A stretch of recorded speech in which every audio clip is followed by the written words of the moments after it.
Olá, o tema da aula de hoje será pneumonia comunitária, ou também conhecida como pneumonia adquirida na comunidade. Essa doença ocorre no indivíduo fora do ambiente hospitalar, ou é aquela que se manifesta em até 2 dias antes de uma admissão hospitalar. A gente tem a pneumonia dividida em vários outros tópicos. A gente tem a pneumonia adquirida na comunidade, que é o tema da aula de hoje, e é a mais, mais prevalente. A gente tem a pneumonia que é associada à assistência à saúde, também chamada de... E o que envolve também, as pneumonias hospitalares, a pneumonia que ocorre no paciente imunocomprometido, a pneumonia que é ocasionada pelo Mycobacterium tuberculose. Então, a gente tem outras formas clínicas de pneumonia causadas por diferentes agentes etiológicos, né? E com tratamento diferente. Então, hoje, na aula de hoje, nós vamos enfatizar a pneumonia adquirida na comunidade. A população de risco são os extremos de idade, idosos a partir de 60 anos e crianças a partir de 4 anos. Nessa população, a gente pode ter o potencial de desenvolver uma forma mais grave. Ela é uma doença inflamatória que é aguda e essa inflamação ocorre nas vias aéreas inferiores, entende-se por traqueia, brônquios e suas divisões, e também no parênquima pulmonar, ocupação alveolar, certo? Ou intersticial, e causada mais comumente por vírus e bactérias. Em menor frequência, a gente pode também ter uma pneumonia adquirida na comunidade por fungos ou bactérias. É importante a gente pensar que a coparticipação, então a presença de um vírus com um quadro bacteriano, ele é muito frequente, pode ocorrer em 20% dos casos. Ela é uma doença comum, é potencialmente grave, é uma causa importante de mortalidade. A incidência é alta, varia de 5 até 11 casos para cada 1.000 habitantes. E a mortalidade da pneumonia adquirida na comunidade, ela vai depender muito de características individual do paciente, doenças associadas e a forma clínica desse paciente. Ao passo que, a depender dessas características, nós vamos definir se esse paciente vai ter um tratamento ambulatorial, se ele vai ser internado em enfermaria ou UTI. E o que isso tem de importante? A mortalidade varia muito. O paciente que tem indicação de tratamento ambulatorial, a mortalidade chega até mais ou menos 1%. Se esse paciente interna, de 5 a 12%. Agora, se esse paciente foi para uma terapia intensiva, uma unidade de terapia intensiva, essa mortalidade pode chegar até 50%. Como que ocorre uma pneumonia? Então, os pulmões, eles são expostos constantemente a materiais particulados e a micro-organismos que estão presentes na nossa via aérea superior. Então, a gente tem uma colonização importante da nossa via aérea superior. E por mecanismos de microaspiração, a gente tem a entrada dessas bactérias para a via aérea inferior, certo? A bactéria mais frequente causadora dessa pneumonia adquirida na comunidade, por esse mecanismo de microaspiração, é o pneumococo. O que vai definir se esse paciente vai ter ou não a doença vai ser uma série de fatores, principalmente o mecanismo de defesa, se essa exposição a esse micro-organismo foi importante, se esse micro-organismo ele é virulento. Então, são os fatores que determinam se vai realmente ocorrer essa inflamação aguda no trato respiratório inferior, certo? Então, o principal mecanismo é por microaspiração de via aérea superior. A gente tem outros mecanismos, como a disseminação hematogênica, que é quando a gente tem um foco que ocorre num local distante do pulmão, certo? Então, por exemplo, a gente tem um paciente com uma infecção de pele, uma celulite, por exemplo. E por contaminação da corrente sanguínea, a gente pode ter uma disseminação hematogênica e fazer um quadro de pneumonia, tá? Um paciente, por exemplo, com endocardite uma endocardite bacteriana, tá? Então, a gente tem esses casos que a gente pode ter focos de contaminação extrapulmonar e ocorre por uma disseminação hematogênica. A gente também pode ter por mecanismo de macroaspiração, e aí tem uma relevância patógenos como anaeróbicos. A macroaspiração, ela geralmente ocorre em pacientes que têm ou uma diminuição do nível de consciência, que acaba evoluindo com quadro de disfagia, ou ele tem um mecanismo próprio de deglutição. E em pacientes que têm também a cavidade dentária comprometida, precária, certo? Pacientes que diminuem o sistema nervoso central, pode ser pacientes que sofreram AVC, pacientes idosos com demências, patologias neurológicas e por aí vai.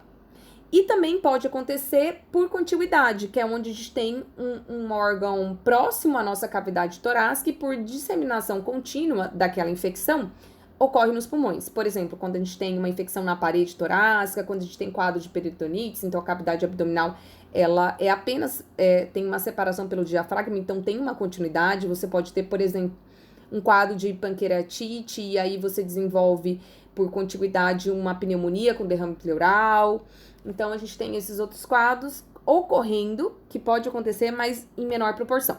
Aí, nesse desenho, a gente tem um paciente com quadros de pneumonia, e nós temos a traqueia, os brônquios caviar inferior, e aí a gente tem também as estruturas menores, que é o bronquíolo e o saco alveolar.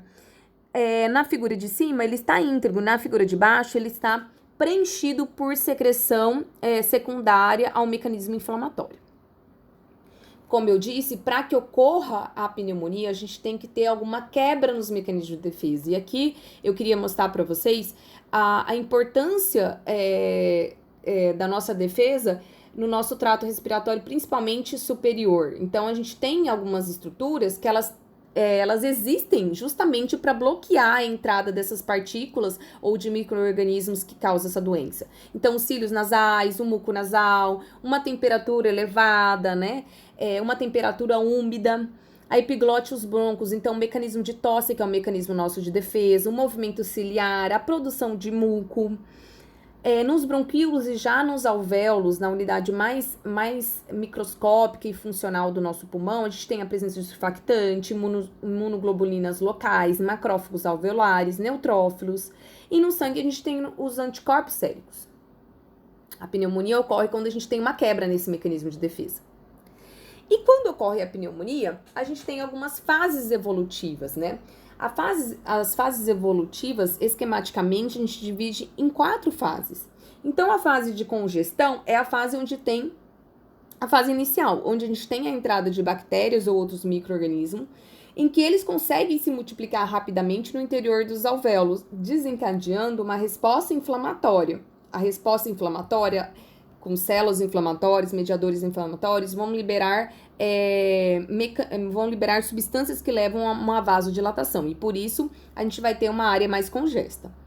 A fase da hepatização vermelha é onde a gente tem uma exudação de hemácias, né, neutrófilos e fibrina para dentro do interior do alvéolo, o que confere a um aspecto no pulmão macroscópico de vermelho, que lembra muito o fígado, tá? Por isso que é chamado de hepatização vermelha.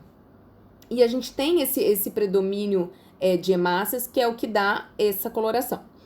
A hepatização cinzenta já é a fase mais suporativa, é quando a gente tem poucas hemácias, porque elas já começam a se desintegrar, a gente tem uma resposta inflamatória que vai levando a uma participação maior de neutrófilos, e a gente vai tendo os debris celulares no interior dos alvéolos.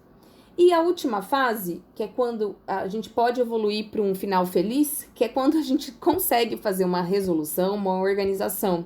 Esses debris de células inflamatórias, eles vão sendo consumidos pelos macrófagos alveolares e eles vão fazendo uma completa limpeza desse espaço alveolar. A pneumonia, então, a gente tem esse diagnóstico clínico, que é quando a gente já falou, né? A infecção aguda, uma inflamação aguda nas vias aéreas inferiores e do parênquima pulmonar secundário a uma infecção.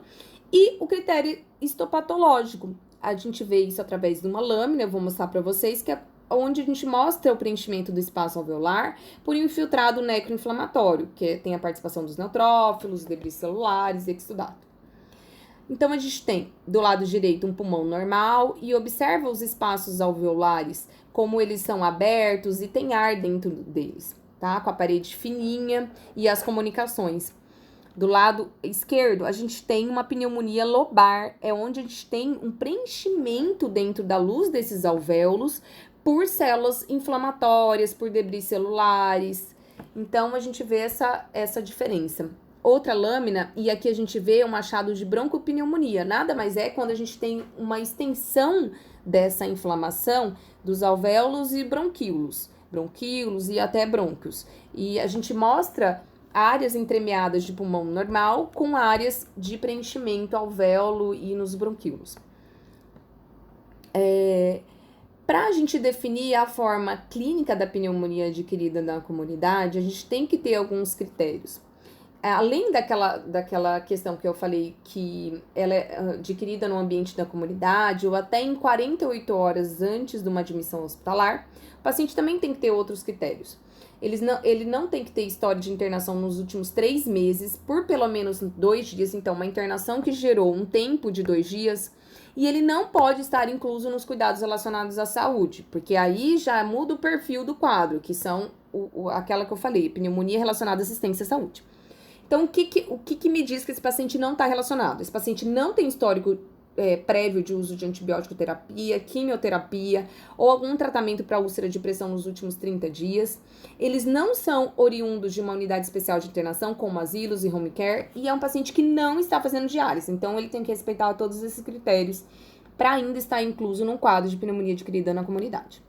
Antigamente, a gente diferenciava as formas de apresentação da PAC de acordo, correlacionada com o agente etiológico, tá? Mas hoje a gente viu que isso não é verdade, a gente não faz mais essa classificação, ela é desatualizada e não tem nenhum padrão radiológico que é preditor de um agente causal, como vírus, bactérias e fungos.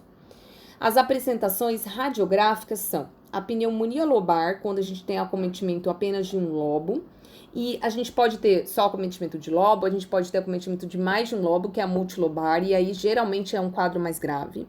A broncopneumonia, que é quando a gente tem vários focos, né, de pneumonia, de consolidação em áreas entremeadas de áreas de pulmão normal.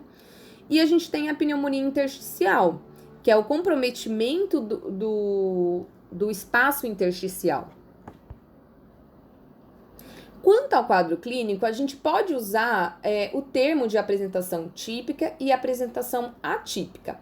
O que é uma apresentação típica de uma pneumonia adquirida da comunidade? Geralmente, o germe mais frequente é ainda o Streptococcus pneumoniae, ou também chamado de pneumococo, tá? Ele ainda permanece como a bactéria de maior prevalência dentre os agentes etiológicos.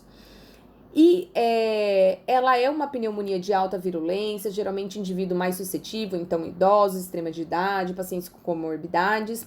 Ocorre de uma forma clínica com início mais hiperagudo de febre, calafrios, pode ocasionar uma dor pleurítica se você tiver um acometimento ali de pleura parietal, uma queda do estado geral, então causa uma inflamação sistêmica, a gente tem essas questões.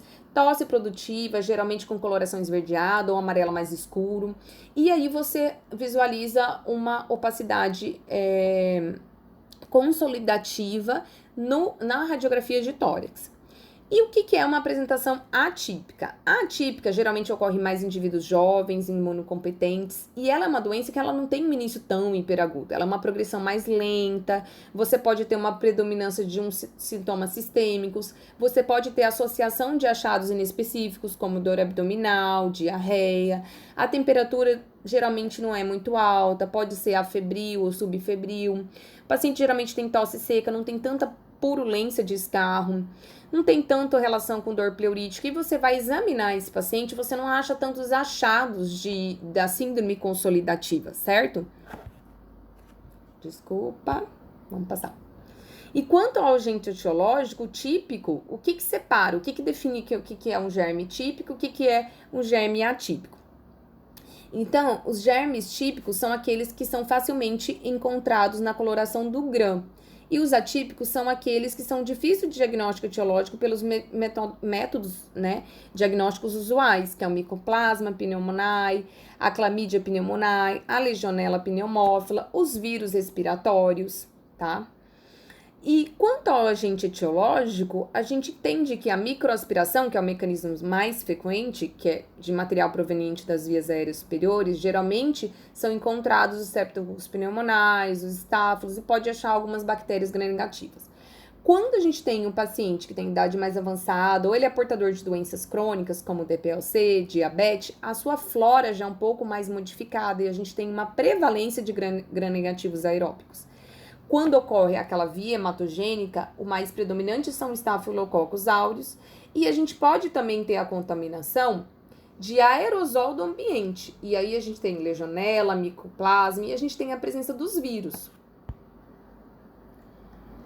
Agora, eu queria que vocês tivessem em mente essa tabela e sempre usassem para vocês entenderem qual que é o tipo da bactéria. Porque a escolha do tratamento, quando a gente está falando de PAC bacteriana, que é o que dá o maior impacto, e por isso que a gente acaba ficando nas bactérias, é o que tem maior impacto, enfim, da doença, onde em maior frequência e maior impacto. Então, a gente acaba se contendo na PAC, na etiologia bacteriana. É muito importante a gente saber as divisões a classificação, das bactérias, porque isso vai pesar na escolha do antibiótico. E a escolha do tratamento correto faz a total diferença para o desfecho final dessa doença, tá? Então, as bactérias aeróbicas que a gente tem são Streptococcus pneumoniae, Haemophilus, Moraxella, Klebsiella, Staphylococcus aureus, Staphylococcus pyogenes e Pseudomonas aeruginosa. As bactérias anaeróbicas, que é onde pode ter participação na pneumonia com macroaspiração, o Peptostreptococcus, Fusobacterium, Prevotella, a Pseudomonas. A Pseudomonas, ela pode ter um perfil tanto aeróbico como anaeróbico. Os germes atípicos a gente já falou, Mycoplasma, Chlamydophila e Legionella. E os vírus respiratórios. Eu coloquei marcado o influenza, porque o influenza é o vírus mais encontrado na PAC, tá? E ele é muito importante como associação entre ele e o pneumococo, ou como um agente facilitador de uma infecção bacteriana secundária. Outros vírus, a gente tem o metapneumovírus, o parainfluenza, o vírus sincicial respiratório, o coronavírus. A gente está no momento atual de uma pandemia diante de um novo coronavírus, que foi denominado de SARS-CoV-2, causando a doença COVID-19, mas o coronavírus ele já está presente como germe causador e até facilitador de uma infecção bacteriana secundária há muitos anos, tá? O rinovírus e o adenovírus. A etiologia da PAC pela gravidade. Então, o germe, ele geralmente está correlacionado com a forma de tratamento desses pacientes. O pneumococo, ele está presente em todos. Aí, eu queria ressaltar que a predominância desse germe é importante e a gente pensar sempre na cobertura antibiótico quando o paciente tem PAC em qualquer nível de tratamento, certo? Então, ambulatorial, pneumococo em primeiro lugar, a gente tem os germes atípicos, o hemófilo e os vírus respiratórios. Quando o paciente interna na UTI, quando o paciente interna na enfermaria, a gente tem praticamente os mesmos germes. O que tem de diferente é a presença da legionela, porque a legionela, apesar dela ser um germe atípico, ela causa um quadro clínico mais grave, muito parecido com os dos germes típicos. Então, geralmente, esse paciente, ele fica... ele tem um quadro mais importante em que indique uma internação hospitalar, certo? Aspiração por conta do perfil dos pacientes que internam mais, então idosos, pacientes com doenças crônicas e os vírus respiratórios aqui também fazendo o seu papel de coparticipação. E a internação na UTI, aí a gente vê também o pneumococo e além dele, aí a gente tem a presença do Staphylo aureus, geralmente o Staphylo aureus, ele causa uma pneumonia mais mais grave, mais invasiva, que pode ser secundária à disseminação hematogênica, no paciente já está internado por outro motivo, e aí ele cursa com uma pneumonia associada e se piora o prognóstico. A legionela, com participação de um quadro mais grave, bacilos gram-negativos, como enterobactérias e pseudomonas, em que a gente tem um perfil de pacientes que tem uma facilidade maior de ter essa doença, a gente já falou sobre isso, e o hemófilos. Como que se expressa o quadro clínico de um paciente com suspeita de pneumonia? Em relação aos sintomas, o paciente vai ter a presença de tosse em 80% dos casos. Geralmente, pacientes idosos, às vezes crianças ou imunossuprimidos podem não apresentar o quadro de tosse ou pacientes que têm um comprometimento desse mecanismo de defesa. A febre em 70%, uma expectoração mais purulenta, a presença de calafrios, uma dor torácica pleurítica quando tem a complicação de derrame pleural, e eu posso também ter tremores. Em relação aos sinais, os sinais mais sensíveis do exame físico de um paciente com pneumonia é a taquipneia. Então, por exemplo, em pacientes que não têm alterações muito específicas, como pacientes idosos, imunossuprimidos, somente a taquipneia pode ser um sinal de uma pneumonia. A hipertermia 80%, a presença de estertores pulmonares na ausculta 80% e uma taquicardia que é um resultado de um processo de inflamação. A síndrome de consolidação pulmonar, onde a gente encontra aquele paciente que tem preenchimento de alvéolo, e aí no exame físico a gente vê aquele som bronquial, aumento do frêmito tóraco-vocal, uma submaciez na percussão, a presença da broncofonia, que é o 33 auscultado normal e não ele abafado, e a presença do achado de pectorilóquia fônica, que é quando você ouve com uma certa nitidez a palavra 33, quando o paciente fala de forma sussurrada e ouvido com uma forma muito nítida, tá? Então, a gente tem a transmissão dessa ressonância vocal mais facilitada quando a gente tem uma área de consolidação. Isso é encontrado em 30%. Apesar de a gente estudar muito isso na semiologia, ela não é tão frequente. E a síndrome do derrame pleural, o derrame pleural é a complicação mais frequente de uma pneumonia, é quando a gente acha os achados do exame físico, a semiologia da síndrome do derrame pleural. Então, no local onde tem o derrame pleural, a gente vai ter um murmúrio vesicular diminuído ou até abolido, a depender da extensão, frêmito tóraco-vocal diminuído, submaciez na percussão e a egofonia, que é quando a gente ausculta o som da voz anasalada. O diagnóstico é feito da seguinte forma, você tem que ter o quadro clínico, um exame físico evidenciando uma síndrome de consolidação ou algum outro achado alterado na ausculta ou na frequência respiratória, febre. O quadro clínico a gente já falou, tosse produtiva, febre, sintomas sistêmicos de mal-estar, pode ter dor pleurítica. E a gente tem a anamnese, né, o quadro clínico, a alteração do exame físico, e isso é confirmado pela radiografia de tórax. Então, a radiografia de tórax, em associação com a anamnese e o exame físico, ele é a parte da tríade propedêutica clássica para PAC. É recomendado que a gente faça essa radiografia sempre de rotina. Exceto em alguns casos onde a gente não tem uma disponibilidade disso. Por exemplo, você está no interior, num postinho de saúde, aí sim justifica você não fazer a radiografia de tórax. Mas se você não tiver nessa situação, você é obrigatório a solicitar uma radiografia de tórax para confirmar, tá? E a radiografia de tórax tem que ser nas incidências póstero, anterior e perfil. E é quando a gente acha uma opacidade nova. Por que eu escrevi isso? Porque tem alguns pacientes que tem, por exemplo, um nódulo pulmonar, que já está investigando há muito tempo, que tem, por exemplo, uma distorção da arquitetura pulmonar por alguma patologia prévia, que já fez algum procedimento anterior, já ressecou alguma parte do pulmão. Então, o ideal é que a gente tenha uma opacidade que não tinha antes num raio-x prévio. Esse é o cenário ideal. Quando a gente pede tomografia, a tomografia realmente ele é um método muito mais sensível, ele avalia muito melhor o acometimento do parênquima pulmonar, só que é um exame de alto custo e ele leva a alta exposição de radiação, né? E só que tem algumas indicações. Pacientes, por exemplo, que são idosos, que têm uma clínica importante, mas tem uma um raio-x de tórax normal.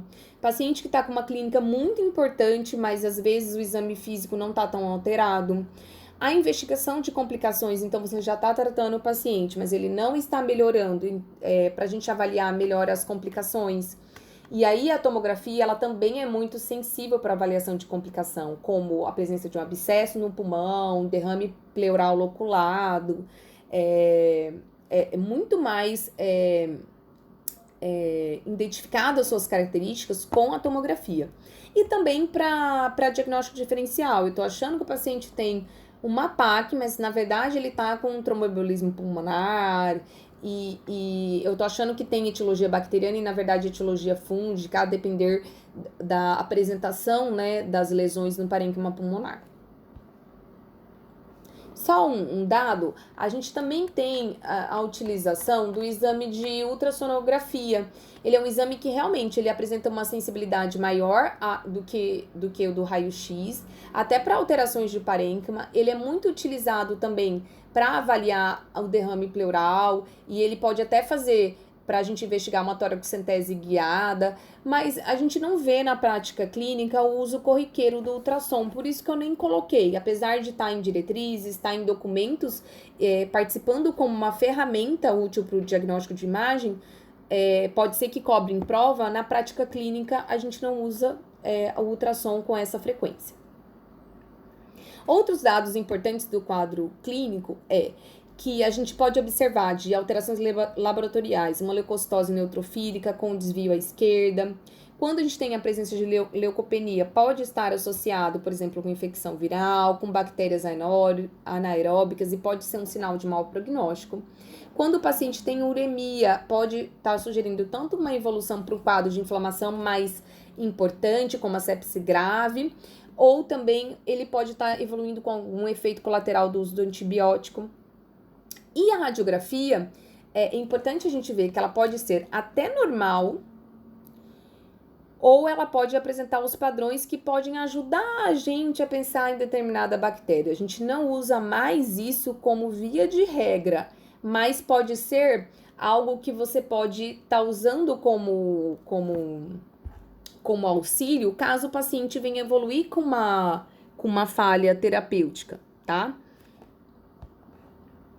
Antes de vocês estudarem as alterações que ocorrem diante de uma PAC num exame de radiografia de tórax, a gente tem que sempre estar bem familiarizado com uma radiografia de tórax normal. É muito importante vocês verem bastante raio-x normal, para quando vocês pegarem uma radiografia alterada, vocês tenham um olhar mais treinado para a alteração. Tá?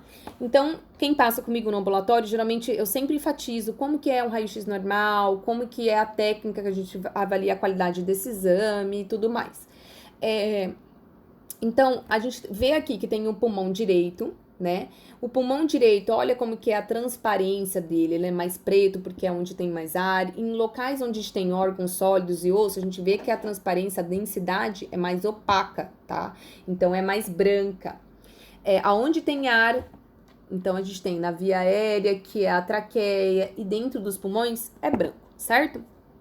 O pulmão direito, ele tem a divisão de 3 lobos, o lobo superior, o lobo médio e o lobo inferior. A separação entre o lobo superior e o lobo médio é através da fissura horizontal, e a separação do lobo médio para o lobo inferior é através da fissura oblíqua, certo? O jeito que se apresenta isso também pode direcionar a gente do acometimento anatômico, topográfico desse pulmão. A maior parte do pulmão do pulmão direito é pelo lobo superior, e a outra maior parte é do lobo médio, na parte inferior. Tá vendo que ele tá muito próximo ao contorno cardíaco. E o lobo inferior, ele tá em pequena parte aí na vista, né, anterior do exame de radiografia. O pulmão direito, por sua vez, ele tem apenas 2 lobos, que é o lobo superior e o lobo inferior. Ambos são divididos pela fissura oblíqua. Faz parte do lobo superior a língula, mas ela não é considerada um lobo separado, certo? Então, a gente tem os pulmões bem abertos, isso é avaliado, essa inspiração é avaliada através da contagem dos arcos costais, tá? A gente tem aí o contorno diafragmático nítido, os seios costofrênicos, a área cardíaca. Esse é um exame. Eu queria falar para vocês um detalhe, que se vocês observarem bem, o pulmão do lado direito, ele tem uma trama broncovascular central bem marcada, tá? E vocês podem enxergar que na parte inferior do pulmão direito, a gente tem essa trama também mais exuberante. Isso é pelo componente gravitacional. A gente tem essa vascularização muito mais predominante na parte inferior. Esse achado, que é normal, é um fator de confusão para os pacientes, para os médicos que ainda não estão familiarizados com o exame normal, tá? Às vezes eles caçam, forçam amizade e acham que ali é uma área de pneumonia. A incidência em perfil, ela ajuda muita gente, porque a gente tem essa parte do pulmão esquerdo que ela é meio ofuscada pelo coração. E quando a gente avalia do lado da incidência de perfil, a gente vê esse espaço retrocardíaco, né? Fica mais livre, aí pode ser um local que a gente vê algum foco consolidativo que não foi visto no PA. E também esse espaço retroesternal. A gente avalia também derrames pleurais pequenininhos, geralmente a gente tem um velamento do seio costofrênico na incidência de perfil por conta da gravidade. É um sinal aí de alguma alteração que pode sugestionar o quadro de pneumonia. Aqui são radiografias, né, que tem essas alterações, na verdade, apresentações de alterações radiológicas de pneumonia. A broncopneumonia é quando a gente tem um achado mais heterogêneo de opacidade, que é a ocupação alveolar. A pneumonia lobar, lembra do lobo superior normal? Olha o quanto que ele ocupa a incidência póstero anterior. E aqui a gente tem uma pneumonia lobar do lobo superior direito. Aqui a gente tem uma imagem de uma consolidação que está ocupando o lobo médio. Quando ela ocupa o lobo médio, ela borra aquele contorno cardíaco. E isso é chamado do sinal da silhueta, certo? E aqui na figura B, a gente já vê uma consolidação do lobo inferior esquerdo. Mas aí a gente mantém o contorno cardíaco, assim, nítido. O sinal da silhueta. Olha como que é difícil avaliar radiografia. Como a gente tem que ter um olho muito treinado. E como a gente não usa o exame apenas como um dado diagnóstico, certo? Essa pneumonia, olha essa fotinha do antes e onde está a setinha. Essa área de contorno cardíaco, certo? Aí é a área do átrio direito. Ela tá meio borrada. É óbvio que esse paciente tinha uma clínica que sugestionava pneumonia. Antigamente a gente usava só o recurso de raio-x. Então, é claro que o olho, né, o olhar dos médicos eram muito mais bem treinados do que hoje em dia, com o advento da tomografia. E após o tratamento, como voltou a nitidez do contorno cardíaco do lado direito. Então, eu não vejo uma opacidade muito importante, mas eu vejo esse borramento do contorno cardíaco. Isso aliado ao quadro clínico e ao exame físico, me mostrou aí que teve uma resolução completa do quadro. O abscesso pulmonar é onde a gente tem essa cavitação com nível hidroaéreo. A pneumonia redonda, que ela pode até mimetizar um quadro de pseudotumor. É bem uma opacidade bem circunscrita, né? Em formato de um formato redondo. A pneumonia do lobo pesado é quando tem acometimento do lobo superior. Ela pode estar correlacionada, já teve uma associação importante com a Klebsiella. E as pneumatoceles, que são cistos, né, esparsos no parênquima pulmonar, que está muito relacionado com a infecção por Staphylo aureus ou até por pneumocistose. E o diagnóstico diferencial de PAC? A gente tem uma clínica muito semelhante com das vias aéreas superiores, principalmente com o quadro de gripe comum, que é onde a gente tem a presença de febre mais alta.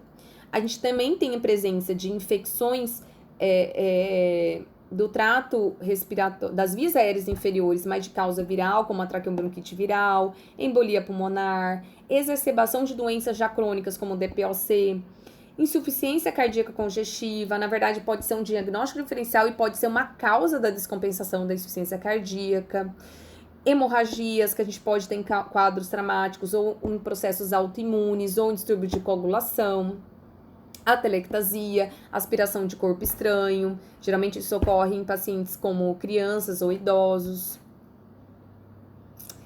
E tá certo, eu já cheguei ao ponto que eu sei o que é uma pneumonia adquirida em comunidade, o seu conceito, eu já entendi quais são as bactérias mais frequentes e a participação delas, como eu faço o diagnóstico e as ferramentas que eu tenho de diagnósticos complementares é o que eu vou falar agora. Quando que a gente usa realizar um diagnóstico etiológico? Foi determinado que o diagnóstico etiológico, impacto não grave, tá? Não altera a mortalidade. Então, tudo que a gente faz na medicina, tudo que vem como um guia de orientação, é resultado de pesquisas, tá? Então, observaram que, eu vou atrás de diagnóstico etiológico, mas isso não mudou. Por quê? Porque geralmente o diagnóstico etiológico ele pode demorar, e eu já tenho um estudo de prevalência do perfil etiológico da pneumonia, onde isso já me permite começar um tratamento empiricamente. Porque o que importa é eu instituir o tratamento de uma forma mais precoce. É isso sim que altera a mortalidade, não eu ficar indo atrás de diagnósticos, tá?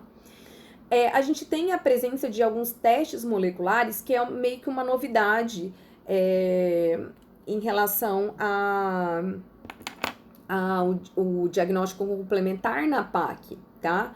Então, a gente tem alguns testes que eles podem revelar uns testes mais rápidos, cerca de 20 patógenos respiratórios, com a presença de 17 vírus respiratórios. Então, painel, quando a gente fala assim, a gente fez o painel dos vírus respiratórios do paciente. Esses exames são encontrados geralmente em hospitais de pesquisa ou em grandes centros. A gente não tem isso aqui sendo feito de uma forma corriqueira, tá?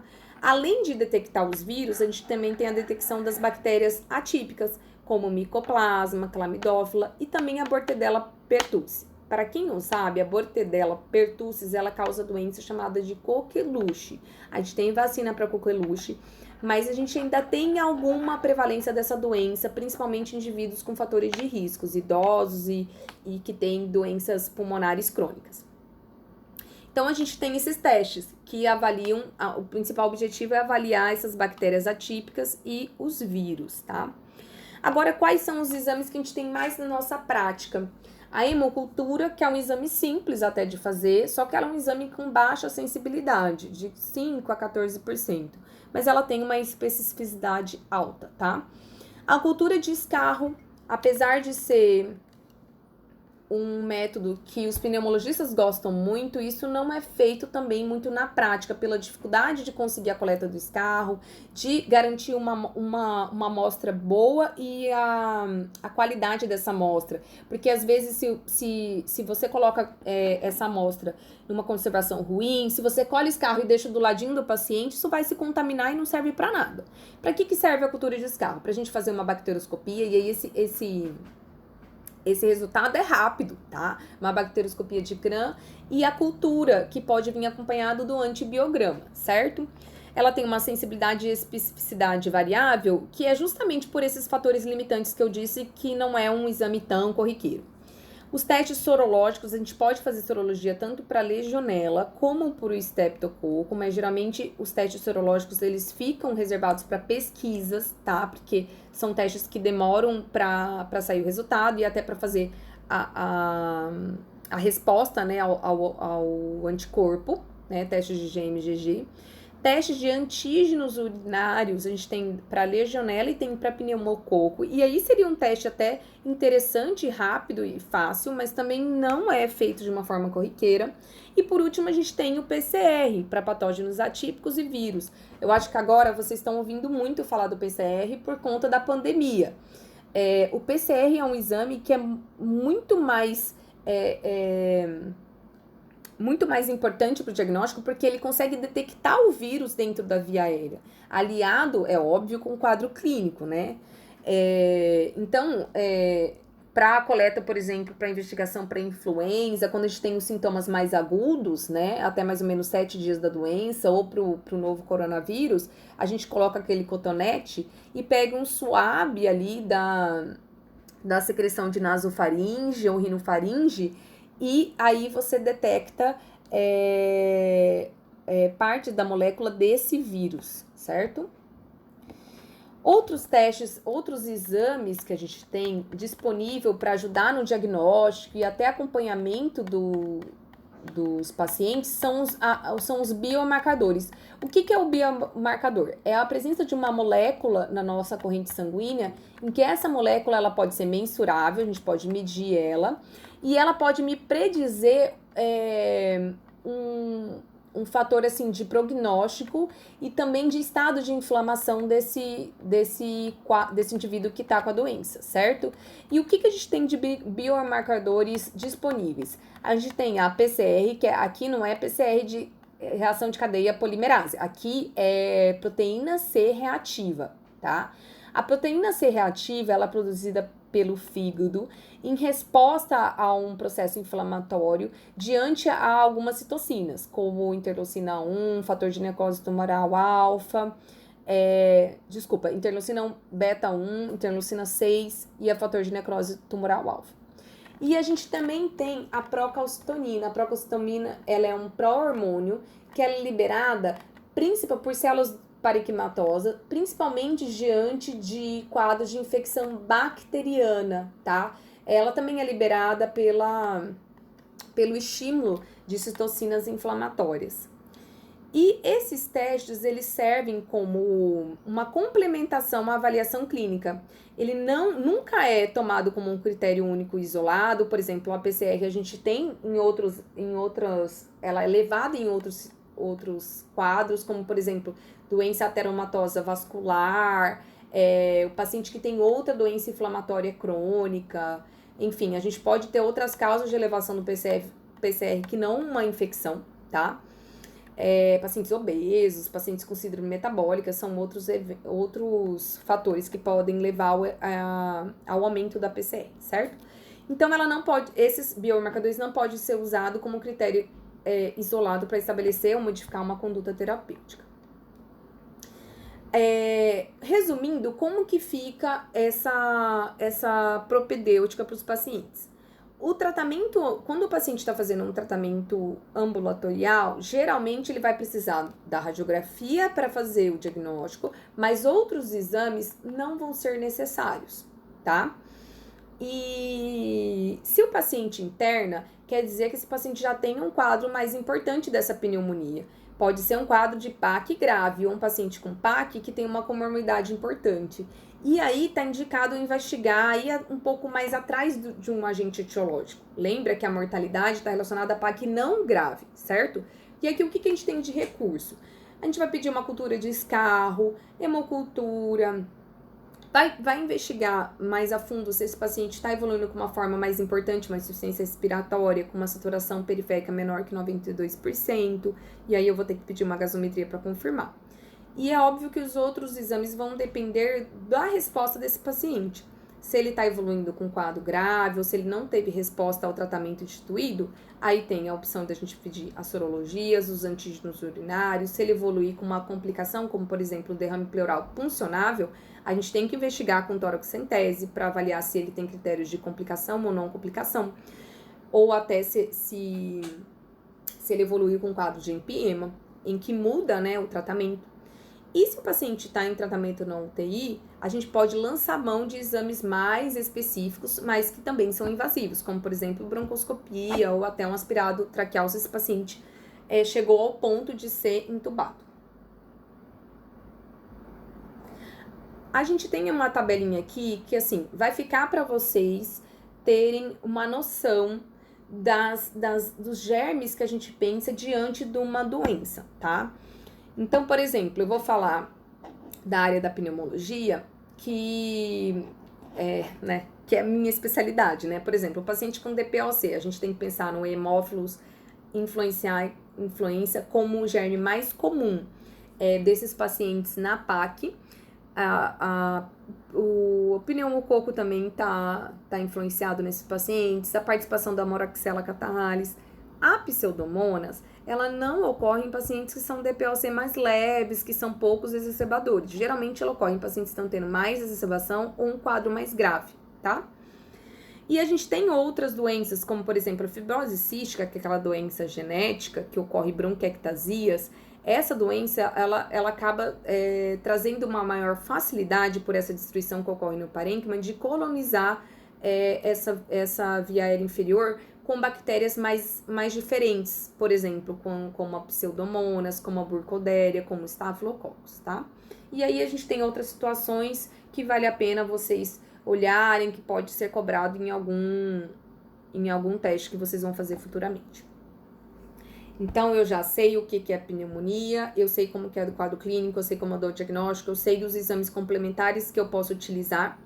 E agora eu vou definir se esse meu paciente é um paciente com potencial de gravidade, se ele é um paciente que eu posso tratar ambulatorial, se eu vou tratar ele em internação. A gente tem 12 scores, tá? A gente tem o PSI, que é uma sigla em inglês, tá? E que avalia o índice de gravidade da pneumonia.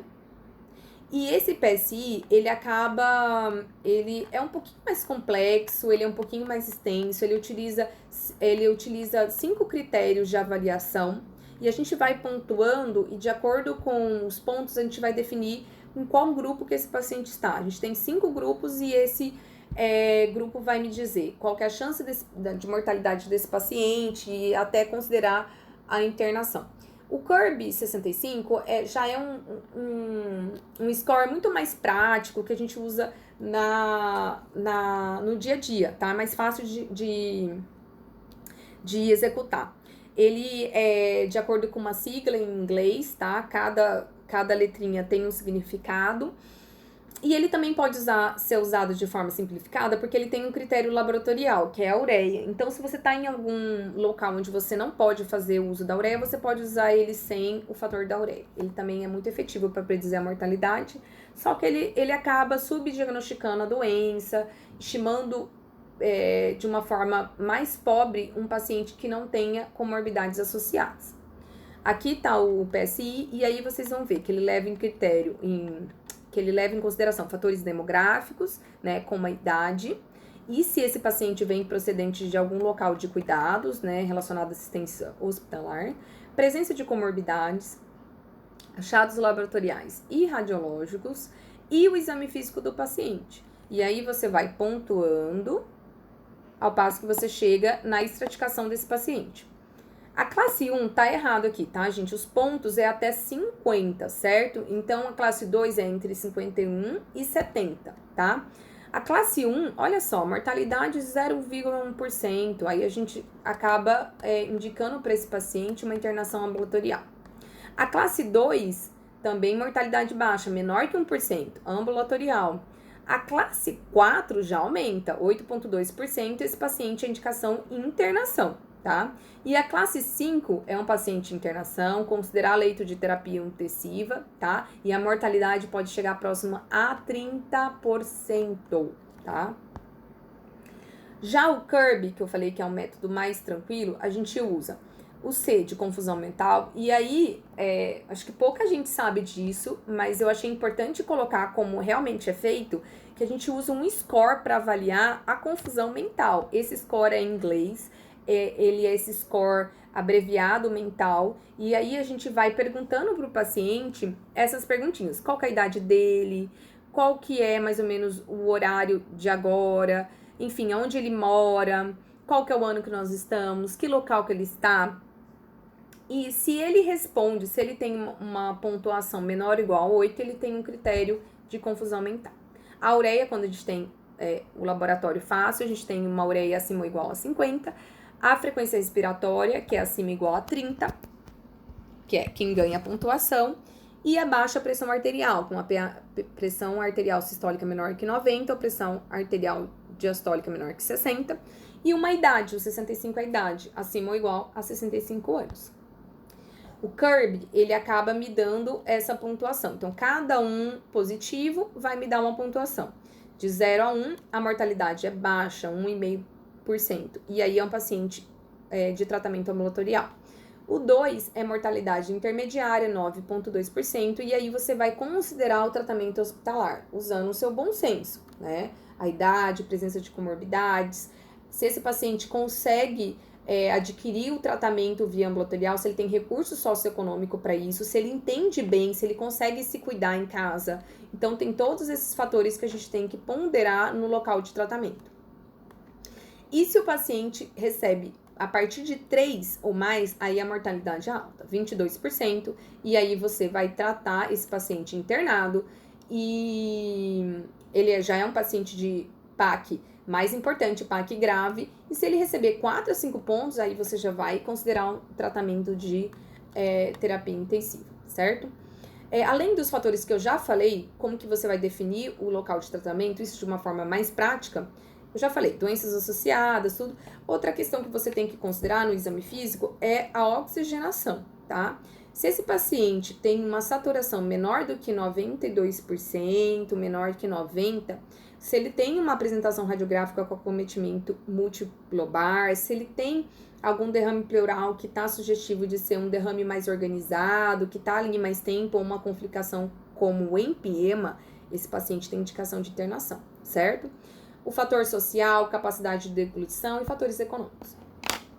E agora, o que me leva um paciente a internar numa unidade de terapia intensiva? A gente tem os critérios da ATS, em que levam em consideração critérios maiores e menores. Os maiores são óbvios, necessidade de ventilação mecânica, se entubou esse paciente tem que estar numa UTI, certo? Choque séptico, esse paciente vai precisar de alguma amina vasoativa, noradrenalina, e cada um desses já é um critério positivo, tá? Você precisa ter a presença de um deles. E dos critérios menores, você precisa ter a presença de 2. Se você não tiver nenhum critério maior, você tem que ter pelo menos 2. E aí o cálculo da relação PO2 e FO2 menor que 250. Então, a PO2, ela é obtida através de uma gasometria arterial, certo? Que você vai solicitar para um paciente se ele tiver com uma saturação periférica menor do que 92%. E a FO2 vai depender da fração inspirada de oxigênio, se esse paciente está em ar ambiente, se ele está com catéter nasal, qual que é o fluxo, se ele está numa máscara de Venturi, qual que é a FO2 dessa máscara de Venturi, certo? E aí você fazendo o cálculo se estiver menor que 250. O envolvimento radiológico de mais de um lobo, ou se ele tiver uma instabilidade hemodinâmica. A gente tem um documento que eu coloquei para vocês na referência bibliográfica, que é do Jornal Brasileiro de Pneumologia, uma revisão, na verdade, a última atualização que a gente tem de PAC dentro da pneumologia, onde ele traz 2 scores novos, que é o SCAP e o Smart COP, tá? Para que serve? Qual que é o objetivo desses scores? É predizer o paciente com PAC grave, a chance dele precisar de uma ventilação mecânica ou a chance dele precisar do uso de aminas. Então, a evolução para esse paciente para uma insuficiência respiratória e a evolução para esse paciente para um choque séptico, certo? Não tem que gravar, vocês têm que saber que existem esses scores, porque isso pode ser cobrado. Finalmente, a gente chegou no tratamento, tá? A gente tá falando de PAC com ênfase na etiologia bacteriana, que é onde ocorre o maior impacto, onde tem a maior frequência dos pacientes. E como que a gente trata? A gente trata com antibiótico. O antibiótico, o tratamento dele, ela ocorre de forma empírica, tá? E, como eu disse, o que é mais importante é a gente começar com antibiótico se a gente já tem um diagnóstico de PAC, é isso que vai inferir, né, no resultado do desfecho final desse paciente. E a gente leva em consideração aqueles scores, o quadro clínico, para te definir aonde que esse paciente vai ser tratado. Se esse paciente, ele foi indicado, ele ser tratado ambulatorialmente, eu tenho que avaliar ainda se esse paciente é ambulatorial, ele é um paciente que tem alguma comorbidade, se ele fez uso recente de antibiótico, tá? Se ele não tem nenhum fator de risco para resistência e se ele não tem nenhuma contraindicação ou história de alergia a essas drogas. Se tudo isso for negativo, o tratamento desse paciente vai ser através de monoterapia. Eu vou escolher apenas um antibiótico. E esse antibiótico pode ser Amoxicilina sozinha, viu? Apesar de a gente não ter muita coragem de fazer só isso, mas isso tá em consenso. Ou amoxicilina associada com o inibidor da beta-lactamase, que é o ácido clavulânico. Ou você vai escolher o macrolídeo, tá? Por que que eu vou escolher esses antibióticos? Porque esses antibióticos, eles têm ação em bactérias gram-positivas, o pneumococo e as outras bactérias positivas, tá? Em alguns e o macrolídeo, ele além de ter a atuação nas bactérias gram-positivas, ele também tem atuação nos germes atípicos, certo? Tem alguns locais que consideram até não tratar uma pneumonia típica num paciente jovem imunocompetente, porque ela pode ter até uma resolução espontânea. Mas o fato de você entrar com a medicação, você melhora, você traz uma melhora para o quadro clínico desse paciente, tá? Então, você vai optar por essa escolha. Ou um beta-lactâmico sozinho, beta-lactâmico associado com inibidor de beta-lactamase, ou um macrolítico, certo? E aí, o tempo de tratamento, mínimo de 3 a 5 dias, tá? E 7 dias seria o razoável para os pacientes de uma forma geral. Mas para macrolídeos, principalmente a azitromicina, na verdade a azitromicina, o tempo dela máximo seria 5 dias, já a claritomicina não, apesar deles serem da mesma classe, certo? Com fatores de risco, paciente que tem uma doença mais grave, ou ele fez uso recente de antibiótico, aí você vai fazer uma associação, tá? Com beta-lactâmico mais macrolídeo, e aí você vai ter uma cobertura mais ampla de gram-positivo e bactérias atípicas, certo? E o tempo aí já vai ser de 5 a 7 dias, tá? Se o paciente tem alergia a beta-lactâmicos e macrolídicos, aí sim você vai usar uma monoterapia com quinolona. A gente não sai passando quinolona pra todo mundo, tá? Porque ele é uma carta na manga, ele tem uma cobertura mais ampla. Então, a gente tem que ter critério para passar. Das quinolonas respiratórias, a gente tem a moxifloxacina, ou levofloxacina, ou gemifloxacina. Aqui o que a gente tem comercializado é o moxifloxacina e a levofloxacina, certo? E o tratamento pode ser de 5 a 7 dias. E a quinolona, a gente tem a levofloxacina, tá? A gente tem cobertura, além dos gram-positivos, a gente tem cobertura para atípicos e em especial para pseudomonas, isso na levo, tá? A moxifloxacina, ela não tem uma ação muito importante para pseudomonas, mas ela tem uma cobertura para anaeróbico. Gente, ó, o tratamento de pneumonia, você já tem que ter uma aula prévia de antibiótico.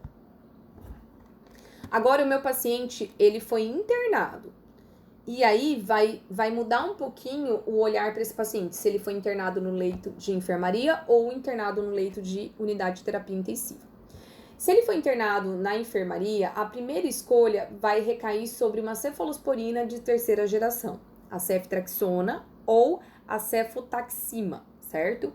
Ou eu vou fazer também a associação da ampicilina, que é uma penicilina, com o inibidor de beta-lactamase, que é o Subactam, mais um macrolídeo, azitromicina ou claritomicina. Ou seja, o paciente que internou, que ele teve necessidade de uma internação, ele vai fazer dupla terapia. Ele vai fazer associação de beta-lactâmico com o macrolídeo, certo? E o tempo mínimo de 7 dias até 10. Outra opção que esse paciente pode fazer é uma cefalosporina de terceira geração ou uma amoxicilina mais ácido clavulânico. Você viu que aqui não tem a amoxicilina sozinha. Ou ele vai fazer uma levofloxacina ou moxifloxacina ou gemifloxacina em monoterapia, tá? Isso é uma outra opção que a gente pode fazer. Mas, via de regra, a gente tenta fazer, se o paciente teve necessidade de internar, você vai fazer uma terapia dupla, tá? Os tratamentos, o paciente que internou em UTI, eu não tenho essa opção de fazer uma monoterapia, tá? Eu sempre vou estar associado, tá? Eu sempre vou ter associação. Cefalosporina de terceira geração, ceftriaxona ou cefotaxima, ou ampicilina e Subactam, mais um macrolídeo. Essas são as primeiras opções, tá? As primeiras escolhas. A gente tem pacientes que têm indicação de fazer outras escolhas. Ou esse paciente vai fazer uma cefalosporina de terceira geração, mais uma quinolona. Resumindo, o paciente internado em UTI por uma PAC grave, ele sempre vai ter que ter 2 antibióticos.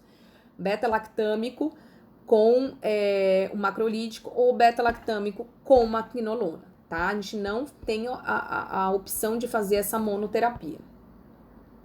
Agora a gente tem, se o paciente, a gente tem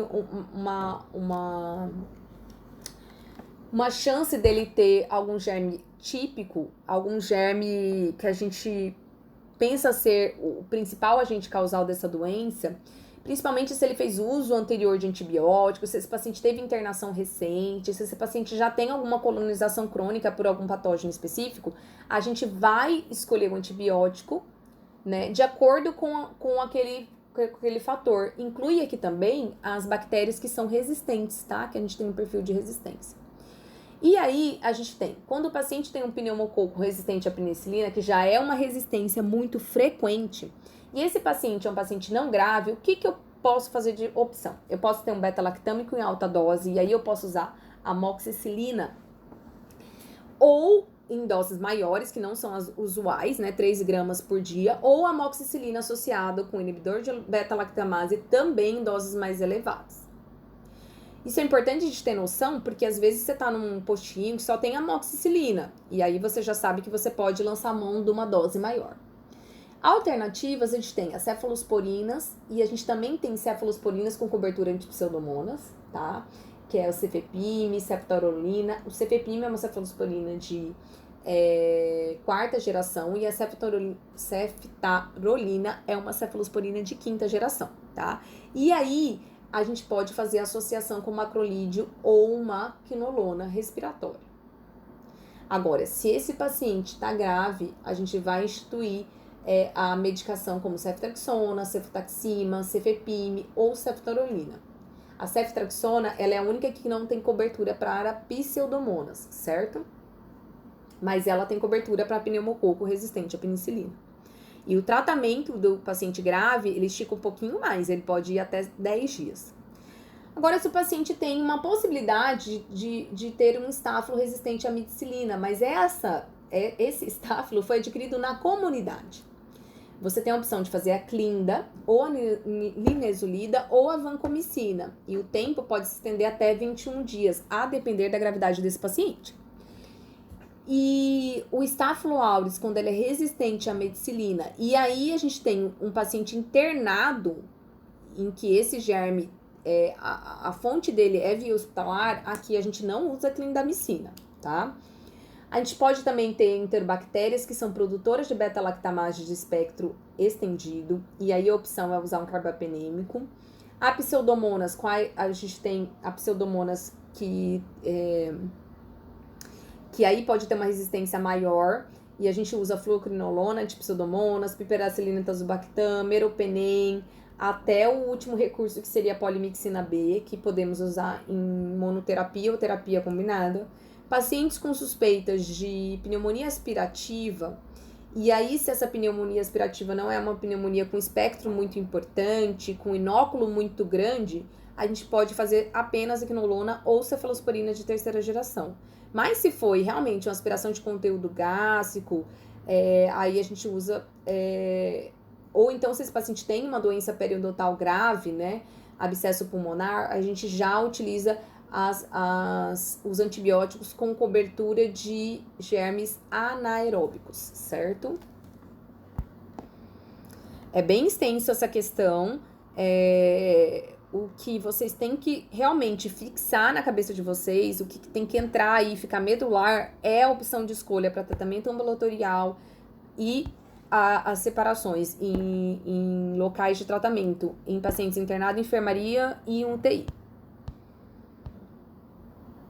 E ainda existe o quadro, o quadro que é a falha terapêutica. Você começou com antibiótico, mas esse paciente não teve uma resposta. Como que você vai avaliar a resposta clínica desse paciente? Então, os sintomas, principalmente a febre, o quadro, a intensidade da tosse, o aspecto da secreção, o exame físico, que é a taquipneia, a saturação, quando isso não melhora, quando a gente não vê uma resposta disso, em questão de 48 ou 72 horas. Ou que esse paciente, ao invés de melhorar, ele vai piorando, ele vai cursando com rebaixamento de nível de consciência, com uma insuficiência respiratória importante. O que a gente tem que avaliar? Será que meu antibiótico foi escolhido de forma correta? Eu usei os critérios, eu avaliei o perfil desse paciente, perfil de resistência? Será que eu tenho outro diagnóstico que não a pneumonia adquirida na comunidade por uma infecção bacteriana? Será que eu tenho um TEP, uma vasculite, uma pneumonia em organização criptogênica, uma doença intersticial pulmonar que pode ter fibrose ou não? Ou então esse germe meu não é um germe comumente achado. Pode ser um fungo, uma pneumocistose, pode ser quadros de leptospirose, enfim, que causa aí uma síndrome hemorrágica. Ou esse paciente já está com uma pneumonia com complicações, e aí eu preciso de outras formas de abordagem para tratar. Lembrando que o paciente pode ter melhorado clinicamente, e aí nosso parâmetro principal de avaliação é a clínica, tá? Mas às vezes alguma alteração não ausculta, como um ruído com estertores, roncos, demora um pouquinho mais para desaparecer. E a imagem no raio-x é a última a se resolver. Em via de regra, ela melhora geralmente em 2 semanas, mas tem alguns pacientes que demoram até 2 meses para se resolver. Essa resolução mais lenta ocorre em pacientes idosos, pacientes com doenças imunossupressoras. E a investigação, ela passa a ser um pouquinho mais invasiva e mais específica quando eu tenho uma falha terapêutica, tá? E aí eu posso usar a broncoscopia com coleta desse lavado broncoalveolar para outros germes, como investigar uma TB, investigar fungo, a biópsia transbrônquica, até o procedimento mais invasivo, que seria uma biópsia pulmonar, onde o fragmento é mais representativo, a investigação com sorologias, então, algumas doenças que podem estar causando uma doença imunossupressora, a dosagem de autoanticorpos. E ainda no tratamento, o que eu posso lançar a mão? Em pacientes que evoluem com uma PAC mais grave, eu posso lançar a mão do corticoide. E já foi visto que ele é seguro e ele acaba reduzindo essa inflamação, essa resposta inflamatória sistêmica. Em pacientes também que têm doenças como DPLC e asma, né, que são doenças patológicas crônicas, né, ele também tem benefício do uso associado, tá? Agora, o benefício não é importante em pacientes com quadros mais leves, tá? Então, geralmente são pacientes com quadros moderados a quadros mais graves. A gente não tem estudos bem consistentes, precisa de estudos, assim, de uma melhor qualidade. A gente tem meta-análises que sugerem realmente que a gente tem redução da mortalidade diante de um quadro de PAC grave. Então, eu mostrei aqui alguns estudos em diferentes locais, do que eles usam preferencialmente, do tempo de uso.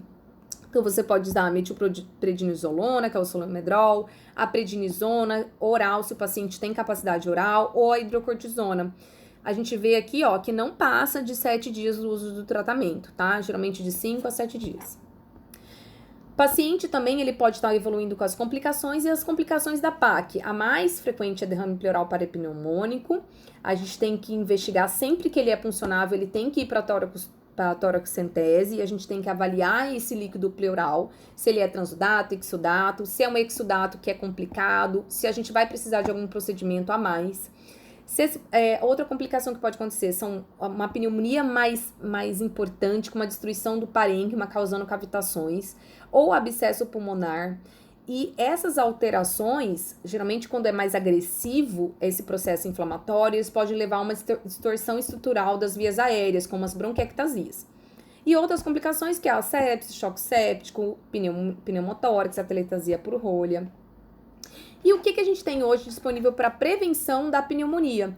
A gente tem as vacinas para o vírus mais frequente da PAC, que é o influenza. Então, a gente tem a vacina anti-influenza A e B. Ela não causa doença, tá, gente? É uma vacina de vírus inativado e fragmentado. Mas ela isso é colocado no ovo embrionado. Então, para pacientes que são alérgicos a ovo, a proteína do ovo, ela é contraindicada.